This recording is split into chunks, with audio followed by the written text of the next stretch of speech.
소리 들리시나요? 이제? 아, 이게, 기기 작동이 이렇게, 소리 들리시나요?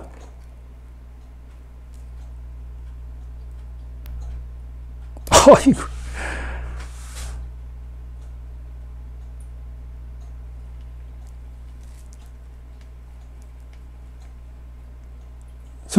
소리가 들리시면은, 한번 올려주세요.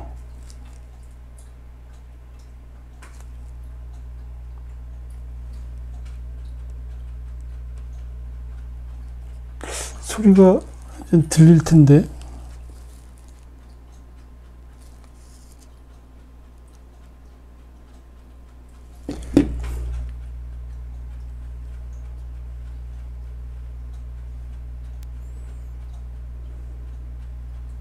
들리죠?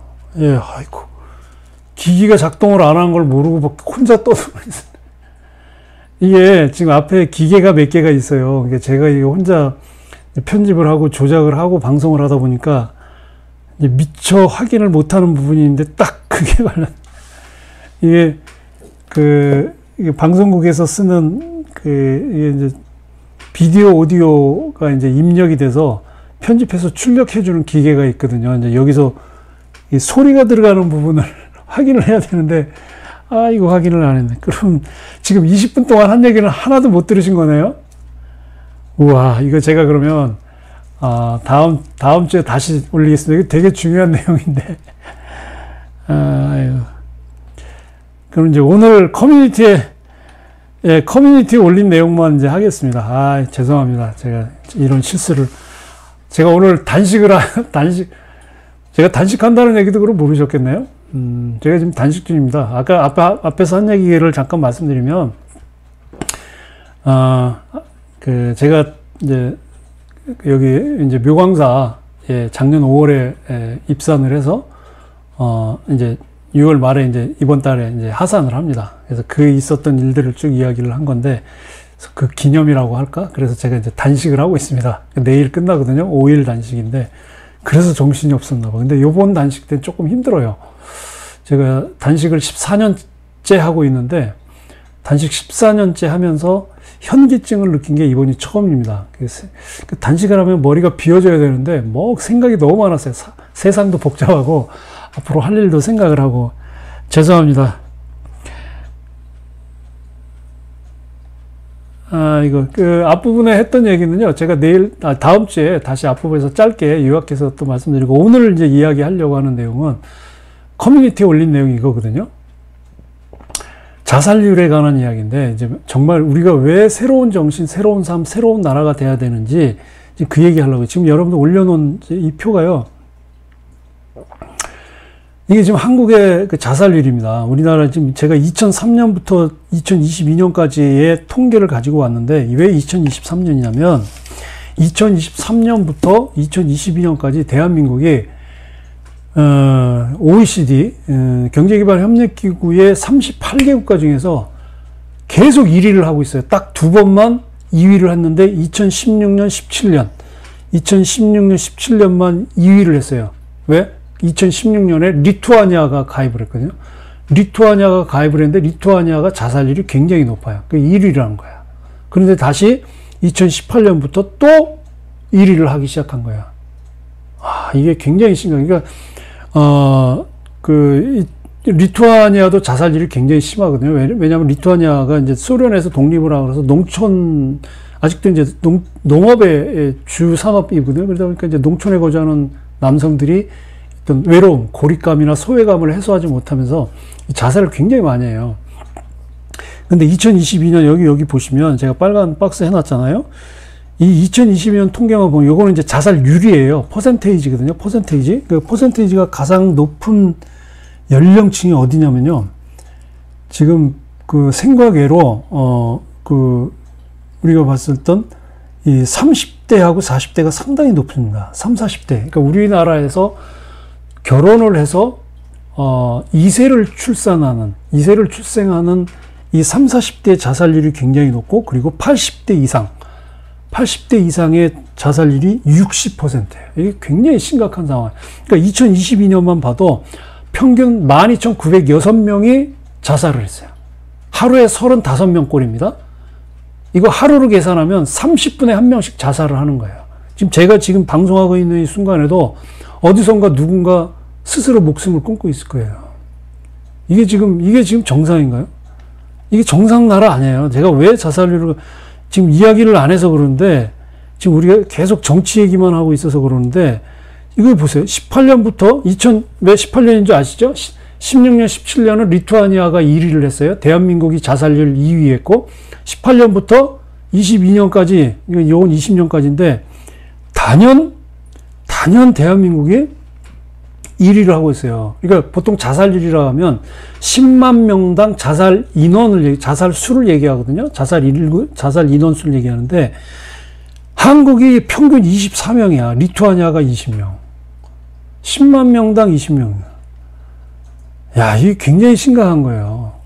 지금 유럽 같은데, 독일은 9.7명, 영국이 8.7명, 남아프리카 공화국이 자살률이 제일 낮아. 0.6명이야. 남아프리카 공화국 잘 사는 나라 아니에요. 그런데도 자살률은 낮아. 이게 도대체 왜 이러냐. 이게 한국이 정말 이게 정상적인 나라냐. 여러분들 심각하게 생각해. 한국의 자살률을 살펴보면요. 인구 10만 명당 자살수잖아요. 이 변화의 추이를 보면 여러분들 이거 굉장히 심각하게 생각하셔야 합니다. 어쩌면 여러분들 주위에 이런 극단적인 생각을 하는 사람이 있을 수도 있어요. 자, 살펴보면 이게 연두수를 살펴보면 1990년대 초반까지는요. 경제협력 개발기구, OECD 회원국 가운데 우리나라는 낮은 수준이었어요. 사실 가장 낮은 수준이었어요. 그때 아마 회원국이 90년대 초에는 34개국이었을 거예요. 지금 38개국인데. 그 자살사 수도, 1983년에서 92년, 10년까지 연간 3,000명대밖에 안 됐어요. 지금이 12,000명이잖아요. 근데 그 이후 93년부터 20년간 계속 급증을 하는 거예요. 자살수가. 그러니까 1993년도에 4,000명대로 늘어나고 96년도 3년 뒤인 96년에는 5,000명을 넘어섰어요. 이후 계속 상승을 해가지고 매년 1,000명씩 늘고 있어요. 자살수가. 자살자 수가 매년 1,000명씩 늘어나고 있다고.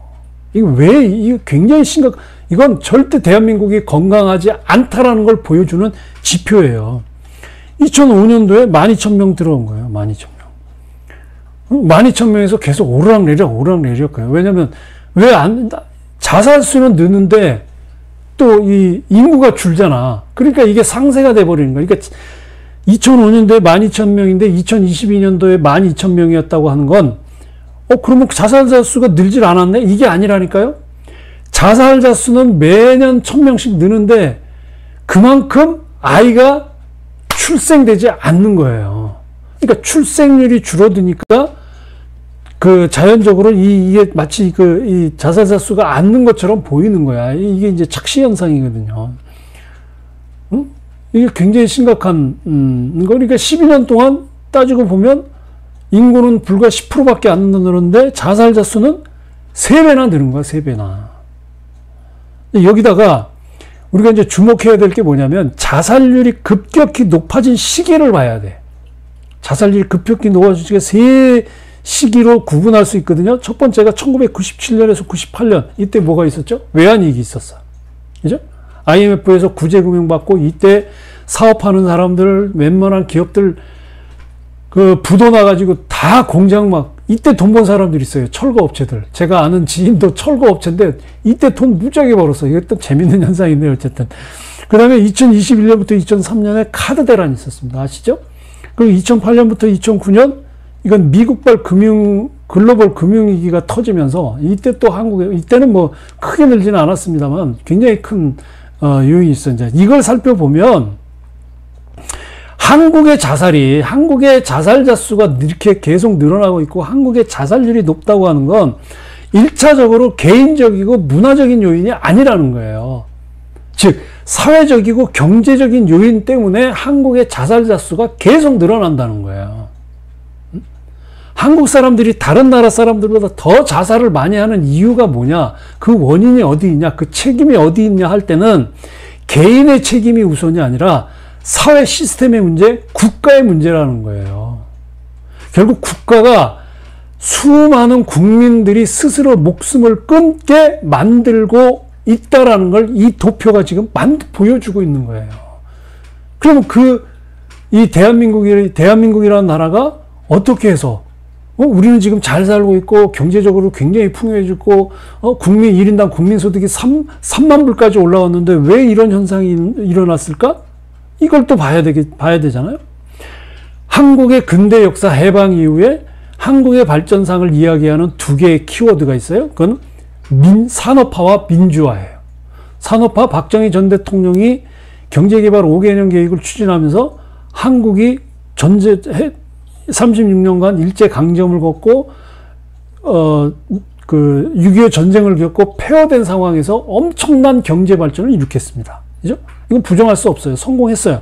민주화 1987년, 1980년을 연 사건 5.18 광주 사태, 5.18 광주 민주화 운동 이후로 집권한 전두환 정권에 대해서 많은 학생들 그리고 많은 시민사회 단체들이 소위 민주화 운동을 벌이면서 결국 1987년에 60한쟁을 통해서 민주화를 이뤘어요. 자, 산업화와 민주화가 잘 이루어진 나라에서 도대체 뭐가 부족해서 대한민국은 이렇게 전 세계 OECD 국가 중에서 가장 높은 자살률을 기록하고 있느냐. 그게 뭐냐? 이거예요. 산업화도 성공하고 민주화도 성공했어요. 그런데 이 성공에 따라온 게 행복이어야 되는데 불안이 온 거야. 산업화와 민주화의 성공의 대가가 행복이 아니라 불안이에요. 불안. 모든 삶이 불안한 거예요. 내가 제대로 대학을 갈 수 있을까? 내가 제대로 취업을 할 수 있을까? 내가 제대로 아이를 키울 수 있을까? 내가 제대로 벌어서 집을 살 수 있을까? 내 아이는 제대로 키울 수 있을까? 나는 건강하게 살 수 있을까? 모든 게 불안한 거예요. 대한민국에선 지금. 그러니까 이걸 이기지 못하는 사람이 결국 스스로 목숨을 끊는 일이 지금 계속 벌어지고 있는 거예요. 30분마다 한 명씩 목숨을 끊는 일이 지금 일어나고 있는 거예요. 그 원인이 뭐예요? 학업하고 일자리. 아까 제가 보여드렸죠? 30대, 40대.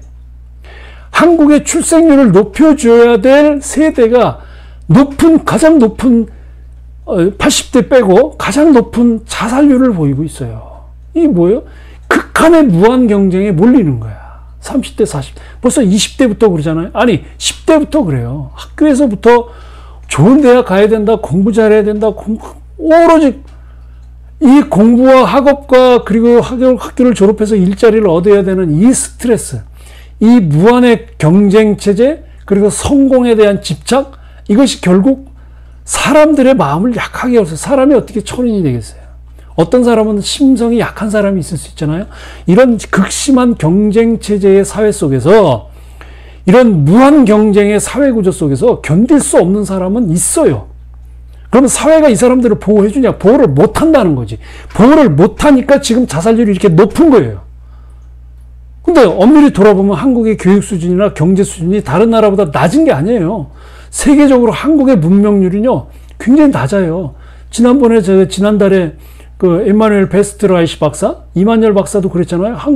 한국은 이 학력도 높고 문맹률도 굉장히 낮다고 그랬잖아요. 근데 미국은 문맹률이 굉장히 높은 나라예요. 그리고 대학 진학률도 굉장히 높아요. 그리고 한국의 경제 상황이 그렇게 지금이야 좀 어렵긴 하지만 꾸준히 성장해 왔어. 그런데 왜 사람들은 죽어가고 경쟁 과정에서 극심한 스트레스를 받는 사람들은 결혼할 나이가 돼서 결혼을 해야 되는데 결혼을 하지 않고 결혼을 해도 아이를 낳지 않냐. 이걸 우리는 성공의 덫에 빠졌다고 이야기하는 거예요. 성공의 덫. 그러니까 1960년대, 70년대 정말 보릿고개 시대에는 국민소득이 2,000달러만 되면 잘 살 거라 생각했어요. 지금 3만 달러예요. 그러면 10배가 넘는 소득을 가지고 있으면 행복해야 되잖아. 행복해서 자살률도 적어도 남아프리카 공화국의 0.8명보다 낮아야 될 거 아니에요. 자살률이 10만 명당 24명이야. 남아프리카 공화국은 0.8명인데. 우리는 성공해야 된다? 성공의 덫에. 여기에 사로잡혀 있는 거예요. 근데 우리는 이제부터는 생각을 바꿔야 되는 겁니다. 그러니까 결국 이 얘기는 뭐냐면 산업화가 가져온 결과는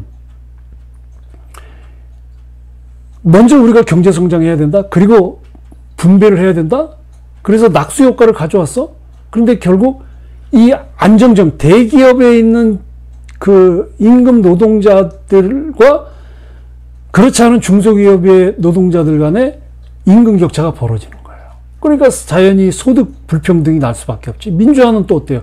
지금 민주화 운동을 했다는 사람들은 국회에 들어가 앉아 있고 기득권자가 돼서 자신들의 권력을 유지하기 위해서 이 민주화를 상품화하고 있는 거예요.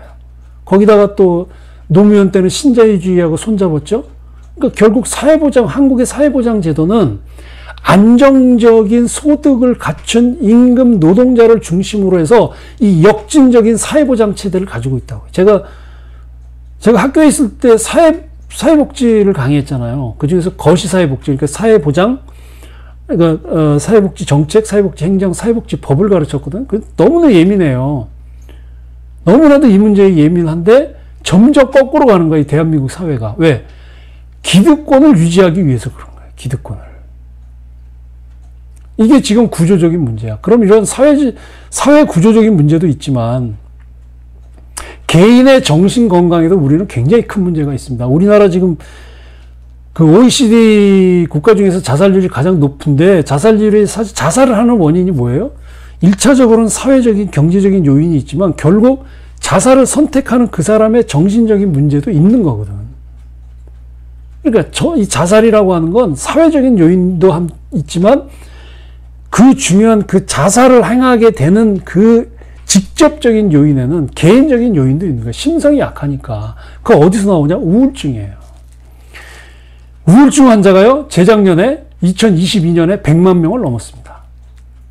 엄청난 숫자입니다, 이거. 그리고 우울증 그 위험군, 우울증은 아니지만 우울증으로 갈 수 있는 그 비율도 2020년 코로나 사태 전후로 해서 지금 5배가 넘었어요. 그리고 통계를 보면 코로나 이후에 우울증이 급증했어요. 이거 굉장히 중요한 의미입니다. 코로나 이후에 우울증이 집중했다는 얘기는 앞으로 자살률이 더 늘어난다는 거예요. 급증한다는 거예요. 여러분, 제가 코로나 사태 때 코로나 얘기 많이 해줬죠. 이거는 의학적으로 뭔가 이상하다. 나는 의학을 전공하지 않았지만 상식적으로 이해되지 않는다. 왜? 코로나는요, 코비드19, 코비드19, 이 코비드는 2002년도에 전 세계를 휩쓸었던 사스, 뭐 호흡기 증후군인가? 뭐 그런 거죠. 이 사스 급성 호흡기 증후군일 거예요. 이 사스 바이러스예요. 이 사스 바이러스가 이번 코로나거든? 뭐 조금 변형됐다고 하는데 기본적으로 바이러스는 사스 바이러스야. 그러면 2002년도에 어떻게 했어요? 사회적 거리두기 했나요? 다중밀집, 다중집회 금지했나요? 3인 이상 못 모이게 했나요? 아니에요. 2002년도에 사스 때 그냥 일상생활 했어요. 근데 왜 2020년도에 코로나, 코비드19가 확산되면서 사회적 거리를 하고, 그 식당들 영업 제한하고, 그 이동 제한하고 왜 그랬느냐? 똑같은 사스 바이러스인데 왜 그랬냐고. 저는 그때 특정 집단에 의한 의도가 있을 거다. 이건 음모론이 아닙니다. 실제예요. 이 코로나 바이러스는 이 코로나를 퍼뜨린 건 상당히 의도적이라는 거예요. 2002년 사스 바이러스가 퍼진 거하고 다르다는 거예요. 즉 어떤 집단에 의해서 의도적으로 퍼뜨렸다는 거죠. 그럼 목적이 있겠지. 그 목적이 뭐냐? 인류 학살이에요. 인류 학살. 이게 여러분들 이게 음모론에서 나오는 얘기 아닙니다. 제가 하는 이 얘기를 증명해주는 책이 있어요. 요번에 나왔어요. 요번 5월 달에 나왔는데 제가 다는 못 읽었어요. 영국 링컨 대학의 데이비드 휴즈라는 교수가 영어 제목은 COVID-19 Psychological Operations and the War for Technocracy인데 이게 이제 심리 조작 그리고 테크노크라시를 위한 전쟁이야. 그러니까 이 코로나는 테크노크라시라고 하는 기술 관료들을 위해서 만들어진 심리적 조작이라는 거예요. 의도적으로 이걸 퍼뜨렸다는 거예요. 왜? 지금 전 세계 인구가 90억인데 이 90억의 인구주의 상당수를 죽게 만들려고 했다는 거지. 근데 죽이면 어때요? 총칼로 아니에요. 그래서 이 데이비드 휴즈 교수가 쓴 용어가 뭐냐면 옴니워예요. 여기 있죠? 옴니워. 총 없는 세계전쟁이 2020년부터요. 총 없는 세계전쟁이 시작됐습니다. 이게 뭐냐? 여러분 잘 들으셔야 돼요. 지금 이 세계를 움직이는 이 세계 경제 질서와 정치 질서를 특히 미국 움직이는 소수의 집단, 슈퍼리치라고 하는데 이 집단이 전 세계 인구의 상당수를 절멸시키기 위해서 총을 들고 폭탄을 쓰고 미사일을 쏘는 전쟁이 아니라 물리적 전쟁이 아니라 전염병을 이용하기 시작했다. 그게 제가 이야기하는 거고 임마누엘 교수가 이야기하는 거예요. 그리고 이번에 5월 달에 데이비드 휴즈 교수가 이 책을 써서 제가 이 책의 7장 8장을 읽었거든요. 여기 정확하게 나와요.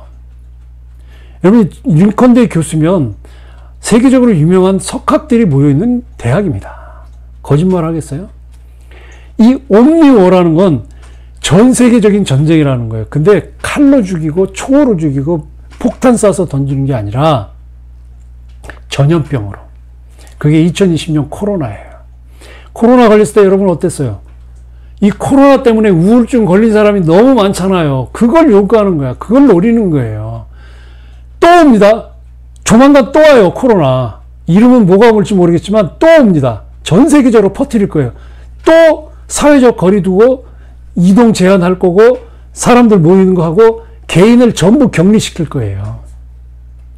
심리적으로 위축되잖아요. 사람 못 만나고 내가 해야 될 게 뭐지? 학교도 못 가, 사람도 못 만나, 식당도 못 가, 취미생활도 못 해, 산에도 못 가, 놀러도 못 가. 우울증 걸려요. 우울증 걸리면 우울증이 뭐예요? 자살의 원인이 우울증이거든. 이걸 노리는 거야, 이걸. 그래서 이 책에서는 그 주범들을 월스트리트, 미국의 증권과 소위 세계의 자본이 다 모인다는 데 아니에요? 그리고 나치. 아마 이 나치는 그 독일의 네오나치를 이야기하는 것 같아요. 그리고 딥스테이트, 그림자 정부. 미국의 합법적인 정부 말고 미국의 이 합법 정부를 움직이는 그림자 정부가 있죠. 딥스테이트예요. 그래서 이 심리작전이 뭐냐? 이런 전염병을 퍼뜨려서 사회적 격리시키고 이동금지시키고 사람 못 모이게 해서 충격을 주고 스트레스 주고 트라우마 주고 불안 주고 두려움 주고 인지공격을 해서 사람을 병들게 만드는 거예요. 그게 psychological operation이에요. 심리조작, 심리공격이에요. 이제 이런 전쟁들은 더 줄어들 겁니다. 총 들고 미사일 쏘는 전쟁 안 할 거야. 세계를 움직이는 극소수의 집단이 이 바이러스를 가지고 사람들을 계속 죽여나갈 거예요. 그래서 제가 앞에서 한 이야기가, 앞에서 지금 소리가 안 나가는 바람에 지금 다 꽝 됐는데, 어쨌든 오늘 한 얘기에 이어서 제가 다음 시간에 얘기할게요. 제가 이 선도 이야기하고 불도이고 삼교 일도 이야기하고 수련을 이야기하고 선교를 얘기한 이유가 앞으로 이런 옴니워, 소위 세계에 보이지 않는 숨은 집단에 의해서 심리적 조작으로 나타나는 이 전염병, 이 전염병으로 많은 사람들을 심리적으로 우울증에 걸리게 해서 죽게 하는 이 사태에서 이겨나갈 수 있기 위해서는 멘탈이 건강해야 됩니다. 거기다 기후 변화 있죠. 여러분들 이제 정신으로 살아남아야 돼요. 멘탈로 살아남아야 돼요. 우리 먹고 살 만큼 살잖아요, 대한민국. 이제 성공이 아니에요. 뭐다? 성취입니다. 성취.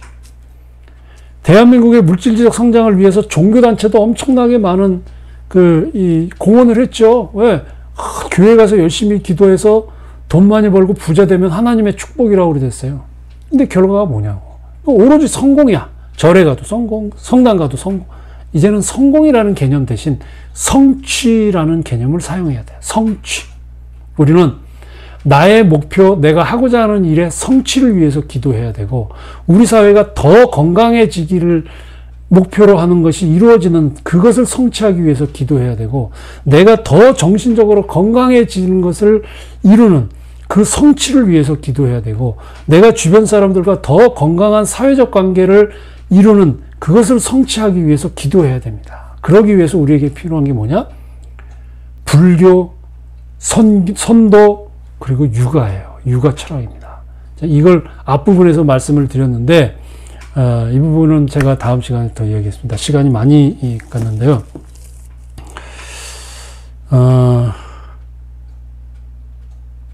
인사를 잘 못 드려서 다시 인사하고 제가 마지막에 하겠습니다. 김덕희님, 황성태님, 예, 정일아님 반갑습니다. 후포리님, 푸른하늘님 반갑습니다. 다감제이님 반갑습니다. 제임스 양님 반갑습니다. 이난영님, 예. 예. 예, 반갑습니다. 글 많이 올려주셔서, 예, 코로나는요, 인구 감축 계획이 맞아요. 오늘 지금 제가 그 얘기한 거잖아요. 이거 음모론 아니에요. 현실이에요. 리얼이에요. 레알, 현실입니다. 그래서 그 얘기를 한 거고, 아마 다음에 임마누엘 베스트라이시 교수하고 대담할 때 이 얘기를 또 할 거예요. 그분의 너무 정확하게 알고 있는 분이기 때문에, 예, 영적 각성. 오늘 이제 앞부분에서 그 얘기를 한 건데, 소리가 안 들려갖고 너무 죄송합니다. 오늘 제가, 단식을 하면서 뭐가 이렇게 약간 나사가 빠졌나 봐요. 하여튼 소리가 안 나간 방송을 한 거에 대해서 여러분들에게 진심으로, 사죄를 드리면서요. 코리안 엘리즈님, 예, 이거 오래간만에 들어오신 것 같습니다. 예, 하루없이 별탈 없이 사는 게 행복인데요. 이게 쉽지 않다는 거예요. 지금 대한민국이 하루하루 별탈 없이 살아가는 게 쉽지 않다는 거예요. 뭐 정치적으로 안정돼 있어요. 사회적으로 안정돼 있어요. 온갖 모든 것들이 범죄로 이루어지고, 그리고 아까 얘기했죠. 우울증 환자들이 계속 늘어나면서 소위 이 전두엽에 문제가 있는 사람들이 너무 많아. 조현병. 그러니까 나도 길 가다가 누구한테 칼 맞을지 모른단 말이에요. 지금 이게 한국 사회예요. 우리가 이제 현실을 얘기해 보자고요. 정치도 정치지만. 네, 오늘 시간 많이 갔는데 오늘 여기까지 하고요. 제가 다음 주 월요일엔 앞부분에 못했던 내용 조금 더 하고, 우리가 정말 멘탈이 건강해지고 영적으로 건강해서 우리가 살아남을 방법을 우리가 한번 찾아봅시다. 저는 이 방송, 지산다운 TV와 인연된 여러분들은 선택된 소수입니다. 슈퍼챗 해라, 구독자 늘려라, 그 사람들은 그 사람대로 하겠지만, 그 정치 방송, 유튜브 방송보다는 좀 더 우리에게 정말로 필요한 내용들을 갖추는 그런 내용을 제가 만들어 가기 때문에, 이 지산도원 TV와 함께하는 여러분들은 선택된 소수입니다. 세상은요, 소수가 바꿔요. 물론 다수가 모여서 큰 변화를 일으키지만 그 다수를 움직이는 건 소수입니다. 저는 그 변화를 일으키는 소수가 되시기를 정말 바람하지 않습니다. 감사합니다.